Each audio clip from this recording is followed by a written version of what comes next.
আমাদের ইউনিট পৌঁছে যায়। এই পর্যন্ত আমাদের এখানে 19টা ইউনিট নিয়োজিত করা হয়েছে, বাট এর মধ্যে আপনার 10টা ইউনিট ফিজিক্যালি কাজ করেছে, কারণ এখানে গাড়ি প্রবেশে কিছু সীমাবদ্ধতা আছে, বিশেষ করে বড় গাড়িগুলি ঢুকানো কঠিন ছিল। বাট আমরা আমাদের এপিএল যেগুলিকে বলি সেগুলিকে এখানে সামনের গেট ভেঙে আমরা 2টা গাড়ি ঢুকিয়েছি এবং বর্তমানে আমরা আগুনকে কন্ট্রোলে নিয়ে এসেছি। 6, 7, 8, 9 এই 4টা তলায় আগুন ধরেছে এবং বর্তমানে আমরা আশা করছি আর ঘণ্টাখানিকের মধ্যে অগ্নি নির্বাপন সম্পূর্ণ শেষ হবে বলে আমরা বিশ্বাস করি। বর্তমানে আমাদের ফায়ার ফাইটাররা দালানের ভিতরে কাজ করছে এবং প্রতিটা রুম সার্চ করে করে আগুন নিভানোর ব্যবস্থা করেছে এবং মোটামুটি এটা প্রায় শেষের দিকে। আমাদের এই পর্যন্ত এখানে প্রায় 211 জনের একটা জনবল নিয়োজিত হয়েছে এবং একটা দুঃখজনক ঘটনা ঘটেছে, সেটা সকালবেলা যখন ফার্স্ট আওয়ারে এসে আমাদের একজন ফায়ার ফাইটার পানির পাম্প থেকে লাইন সংযোগ করছিল, ওই সময় রাস্তা পার হওয়ার সময় একটা দ্রুতগামী ট্রাক তাকে আঘাত করে এবং তাকে হাসপাতালে নিয়ে যাওয়ার পর ঢাকা মেডিকেল হসপিটালে তাকে মৃত ঘোষণা করা হয়। ইন্না লিল্লাহি ওয়া ইন্না ইলাইহি রাজিউন।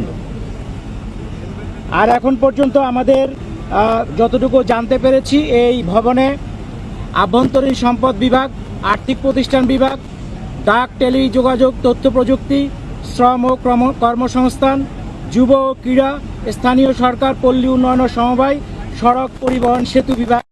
কোন তালাগুলো বেশি ক্ষতিগ্রস্ত হলো এবং এখানে পুরোটা পুড়ে গেছে কিনা?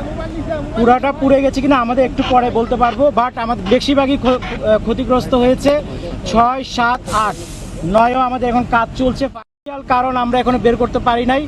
আমাদের আগুন নেভানোর পর আমরা যখন যারা প্রত্যক্ষদর্শী তারা বলছে যে একসঙ্গে আগুনটা পূর্ব দিক, পশ্চিম দিক এবং মাঝখানে বিভিন্ন জায়গায় ছড়িয়ে পড়েছে। আমরা যতটুকু জানতে পেরেছি 3টা জায়গায় একসাথে আগুনের ইয়েটা দেখা গেছে। এটা অনেক সময় হয় কি, যখন স্পার্কিং হয়, যদি বিদ্যুৎ লাইনে শর্ট সার্কিট হয়, এটা হতে পারে।